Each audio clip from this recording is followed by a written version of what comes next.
오늘 함께 나눌 말씀은 사사기 1장 4절에서 10절까지의 말씀을 살피도록 하겠습니다. 사사기 1장 4절부터 10절 먼저 성경을 봉독하도록 하겠습니다. 유다가 올라가매 여호와께서 가나안 족속과 브리스 족속을 그들의 손에 넘겨주시니 그들이 베색에서 10,000명을 죽이고 또 베색에서 아도니 베색을 만나 그와 싸워서 가나안 족속과 브리스 족속을 죽이니 아도니 베색이 도망하는지라. 그를 쫓아가서 잡아 그의 엄지손가락과 엄지발가락을 자르매 아도니 베색이 이르되 옛적에 70명의 왕들이 그들의 엄지손가락과 엄지발가락이 잘리고 내 상 아래에서 먹을 것을 줍더니 하나님이 내가 행한 대로 내게 갚으심이로다 하니라. 우리가 그를 끌고 예루살렘에 이르렀더니 그가 거기서 죽었더라. 유다 자손이 예루살렘을 쳐서 점령하여 칼날로 치고 그 성을 불살랐으며 그 후에 유다 자손이 내려가서 산지와 남방과 평지에 거주하는 가나안 족속과 싸웠고 유다가 또 가서 헤브론에 거주하는 가나안 족속을 쳐서 세세와 아히만과 달메를 죽였더라. 헤브론의 본 이름은 기럇 아르바였더라. 네, 감사합니다. 우리 다솜이의 목소리였습니다. 오늘 함께 나눌 말씀은 하나님을 대적하는 자의 최후가 어떠한가 하는 것을 말하려고 하는 것입니다. 오늘 우리가 읽은 본문은 가나안 정복 전쟁 후 가나안의 남은 족속들과의 싸움을 다루고 있습니다. 오늘 보면 하나님께서 유다가 먼저 올라가라라고 말씀하신 이후에 이어지는 말씀을 보면 4절에 여호와께서 가나안 족속과 브리스 족속을 그들의 손에 넘겨 주시니라고 말합니다. 여호와께서 가나안 족속과 브리스 족속을 유다의 손에 넘겨 주셨다. 이 의미는 우리가 한번 생각해보고 넘어가야 합니다. 즉 하나님께서 그들을 유다의 손에 넘겨주신 이유가 뭐냐? 결론은 심판입니다. 이것은 단순한 어떤 세력 간의 싸움도 아니요, 땅을 차지하기 위한 어떤 그런 싸움이 아닙니다. 심판의 일환입니다. 하나님께서 가나안 족속들을 심판하시는 일에 있어서 유다를 사용하신 것이죠. 하나님께서 유다를 가나안 땅으로 진격하게 하시고 가나안 족속과 브리스 족속을 진멸하게 하신 이유가 바로 여기에 있습니다. 이런 반문을 가질지 모르겠습니다. 왜 가나안 족속에게는 회개할 기회를 주시지 않는가? 결론부터 말씀드리면 오해입니다. 아브라함과 이삭과 야곱 등 하나님의 백성들이 그 가나안 땅에서 수백 년을 살았습니다. 하나님은 그들을 통해서 하나님이 살아계시다는 것을 보여주셨고 증거하게 하셨습니다. 심지어 이 소돔과 고모라 사건들을 통해서 하나님이 살아계심과 더불어서 하나님이 이 세상을 심판하시고 다스리신다는 것을 분명하게 보여주셨습니다. 그러고도 하나님은 400년을 더 기다리셨습니다. 홍해를 가르시고 요단강을 가르시며 그들에게 임박한 하나님의 진노를 여러 방법으로 나타내셨습니다. 가나안 족속이 몰랐던 게 아니에요. 그들은 들어서 알고 있었습니다. 그 증거가 무엇입니까? 우리가 출애굽 사건과 이 여러 가지 사건들을 우리가 살펴보면 거기에 가나안 족속임에도 불구하고 하나님을 영접하고 구원받은 사람들이 있었습니다. 대표적인 사람이 기생 라합이죠. 그녀는 부인할 수 없는 하나님의 심판 앞에 무릎을 꿇었고 하나님을 영접했습니다. 뿐만 아니라 기브온 족속 역시 마찬가지죠. 그들은 하나님의 전능하신 능력 앞에서 무릎을 꿇었습니다. 그리고 생명의 구원을 받고자 이스라엘 백성들을 찾아왔고 그들은 하나님의 자비 아래서 심판을 면할 수 있었습니다. 그럼에도 나머지 가나안 족속들은 어떠했습니까? 회개는커녕 더욱 음란하게 우상을 섬기고 하나님께 맞섰습니다. 그들의 멸망이 여전히 증거의 부족이나 하나님을 믿을 시간이 부족해서라고 생각한다면 그것은 오해입니다. 하나님을 믿을 마음이 없었기 때문입니다. 그들은 하나님의 존재와 그분이 이 세상의 주인 되심을 인정하고 싶지 않았던 것이죠. 몰라서가 아닙니다. 이것은 오늘날도 마찬가지예요. 많은 사람들이 하나님이 살아계시는 것이 증거가 부족하다고 말합니다. 하나님이 살아계시는 것을 보여주면, 하나님이 살아계시다는 증거를 나타내면 믿겠다라는 거예요. 증거가 부족하다고 말합니다. 또 어떤 이들은 너무 바빠서 믿을 시간이 없다고 말합니다. 과연 그럴까요? 아닙니다. 믿음에 어떤 증거가 부족하다든지 믿을 시간이 없어서가 아니라 믿을 마음이 없기 때문입니다. 대표적인 경우 성경에 보면 나사로와 부자 이야기가 나옵니다. 지난번에도 한번 제가 이 스토리를 언급한 적이 있었는데, 거지 나사로와 함께 하나님의 부름을 받았던 부자를 기억하실 것입니다. 그 역시 죽기 전까지 하나님의 존재를 부인하고 하나님의 심판을 믿지 않았습니다. 그가 죽은 이후에 아브라함에게 부탁을 하죠. 자기에게 5 형제가 아직 남아있는데 그들에게 나사로를 보내서 하나님이 살아계시다는 것과 이 지옥이 명백하게 존재하고 있다는 것을 증거해서 제발 이 지옥에 오지 않도록 해달라고 간곡하게 부탁합니다. 그때 아브라함이 말하죠. 아브라함의 내용의 골자는 이겁니다. 선지자들의 말로도 충분하다는 거예요. 그들이 믿지 않는 것은 증거의 부족이 아니라 믿음의 부족 때문이라고 얘기합니다. 오늘 성경은 하나님의 심판이 반드시 있다는 것을 보여주죠.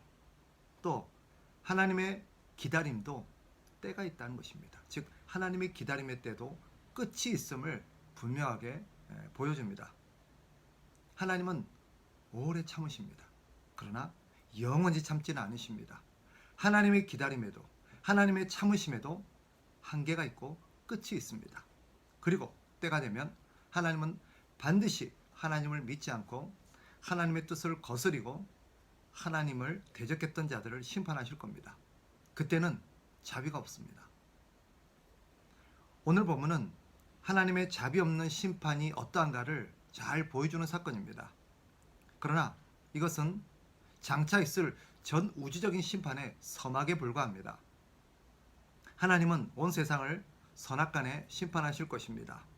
노아 시대와 소돔과 고모라 사건, 가나안 땅의 심판은 장차 있을 최종적이고도 완전한 심판에 대한 하나의 경고입니다. 때가 되면 심판자이신 예수 그리스도께서 오셔서 이 세상을 심판하실 때 전 지구적, 아니 전 우주적 심판을 행하실 것입니다. 유다는 장차 오실 인류의 심판자 되신 예수 그리스도의 그림자라고 할 수 있습니다. 예수 그리스도께서 유다의 자손으로 유다 혈통을 이어서 이 땅에 태어나신 것은 결코 우연이 아니죠. 이런 하나님의 섭리가 그 안에 담겨 있는 것입니다. 그때는 한국을 비롯해서 아시아, 유럽, 아메리카, 아프리카, 오세아니아, 5대양 6대주의 모든 나라들이 최종적이면서도 동시다발적으로 하나님의 완전한 심판을 받게 될 것입니다. 이 심판에서 피할 수 있는 사람은 아무도 없습니다. 그런데 오늘 본문을 보면 이 과정에서 좀 눈길을 끄는 대목이 있습니다. 이 적장인 이 아도니 벳색을 잡아서 그의 엄지손가락과 엄지발가락을 끊어버리는, 즉 잘라버리는 이야기입니다. 다소 이해하기 어려운 이 이야기를 성경에 기록하고 있고 우리에게 소개하고 있는 이유가 뭘까? 하나님께서도 아도니 벳색이 엄지손가락과 엄지발가락을 잘랐던 것과 똑같이 그에게 행하시는 까닭이 뭘까? 아이러니하게도 그 이유를 아도니 벳색 자신이 설명합니다. 그는 이렇게 고백하죠. 과거 자신이 정복한 70명의 왕들을 잡아서 그들의 엄지발가락과 엄지손가락을 잘랐노라고 말합니다. 과거 그가 다른 70명의 왕들에게 그렇게 행한 까닭이 무엇입니까? 상대를 무력화시켜서 도망하지 못하게 할 뿐만 아니라 다시는 자기에게 도전조차도 하지 못하도록 그를 무력화시키기, 완전히 패망시키기 위함이었던 것입니다. 물론 상대에게 영원토록 자신을 두려워하도록 만드는 하나의 조치였겠죠. 그런데 자신이 이렇게 된 이유를 고백하는 그의 고백이 굉장히 우리가 주목할 만합니다. 7절을 한번 다시 보세요. 7절은 그가 이렇게 얘기하죠.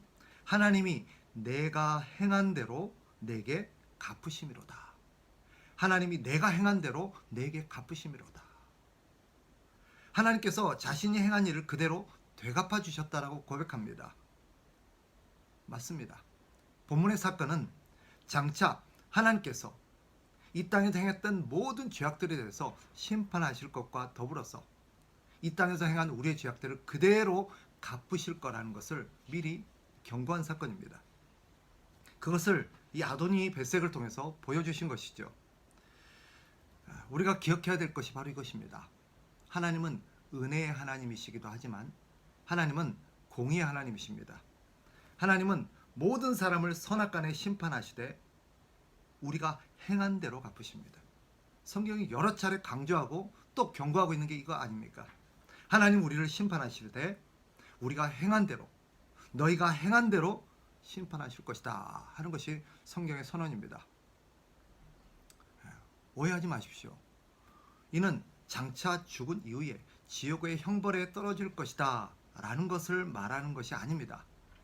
죽음 이후의 심판은 당연한 거죠. 그것은 두말할 나위가 없습니다. 그러나 살아있는 동안에도 하나님의 공의는 시행됩니다. 하나님의 공의가 이루어지고 있다는 것을 우리는 기억해야 합니다. 그렇다면 신자에게도 행한 대로 보응하는가?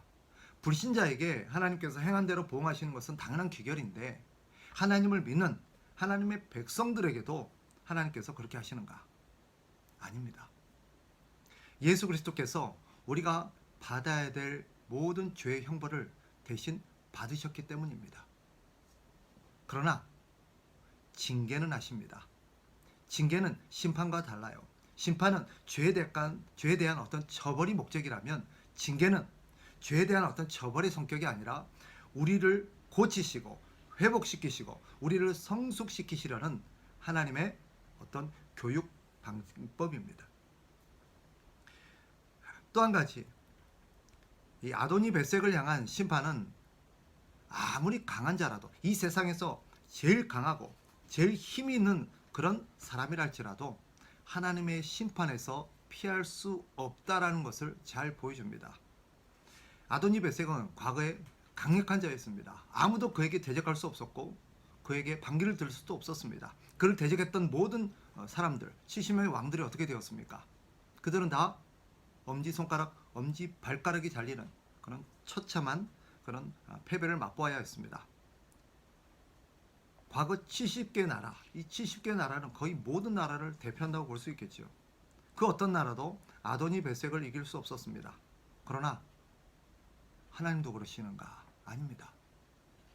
아무리 강한 그라 할지라도 하나님 앞에서는 아무것도 아닙니다. 하나님의 심판 앞에서는 그 역시 죄인에 불과하고 무기력한 인간에 불과합니다. 오늘 본문이 그것을 잘 보여주죠. 이스라엘 역시 하나님 앞에서는 항상 수치를 당할 수밖에 없는 나약한 자임을 깨달아야 합니다. 오늘 본문이 기록으로 남겨져서 하나님의 백성들인 이스라엘과 나아가서 오늘 우리에게 전달된 이유입니다. 오늘날 많은 사람들이 마치 자기 힘과 자기 능력을 가지고 살아가는 것처럼 자기 노력으로, 자기 의지로, 자기 힘으로 얼마든지 자기 생각대로 해낼 수 있을 거라고 생각하는 그런 사람들이 많은데 오늘 본문은 거기에 일침을 가합니다. 우리가 강하다고, 우리가 능력이 있다고, 우리가 힘이 있다고 내 마음대로 할 수 있는 것 아닙니다. 누구든지 하나님이 부르시면 오늘 밤이라도 하나님 앞에 서야 되고 하나님이 심판하시면 누구라도 그 심판에서 면할 수 없습니다. 우리는 오늘 본문을 통해서 우리가 그런 하나님 앞에 심판받아 마땅한 자라는 것을 항상 염두에 두고 살아야 됩니다. 그럼에도 불구하고 우리가 그 심판에서 면하고 벗어날 수 있었던 것은 예수 그리스도께서 우리를 대신해서 우리가 받아야 될 그 형벌을 받아 주셨기 때문입니다. 누군가는 우리의 구원이 공짜라고 말하지만 사실 공짜가 아니에요. 가장 값비싼 대가가 치러진 것입니다. 말씀을 정리하겠습니다. 오늘 본문이 우리에게 주는 메시지는 분명합니다. 뭐냐? 하나님을 대적하는 자는 누구도 심판을 피할 수 없다라는 것입니다.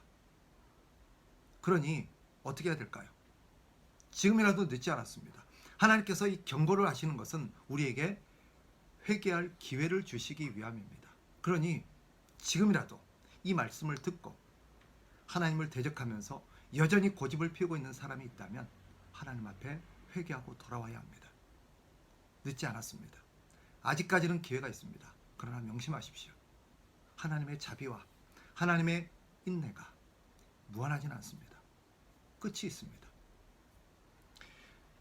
성경은 분명히 우리에게 가르치죠. 히브리서 9장 27절에 보면 한 번 죽는 것은 사람에게 정해진 것이요 그 후에는 심판이 있으리니. 우리는 죄 짓는 것을 두려워해야 합니다. 하나님께서 우리에게 선언하시기를 반드시 우리가 심판을 받을 것이로되 우리가 행한 대로 하나님이 심판하실 거라고 경고하고 있습니다. 이 땅에서 하나님의 심판을 피할 수 있는 사람은 아무도 없습니다. 그러니 하나님의 준엄한 심판 앞에서 라합이 회개하고 기본 족속이 회개하며 돌아왔던 것처럼 이제 고집을 피울 때가 아니라 하나님 앞에 돌아와야 합니다. 회개해야 합니다. 그리고 우리가 행한 대로 갚으시는 하나님의 준엄한 심판을 기억하고 이 땅에서 죄를 두려워하고 죄를 멀리하며 우리는 거룩하고 경건하게 살아야 합니다.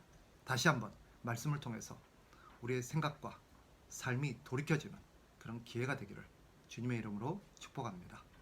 감사합니다.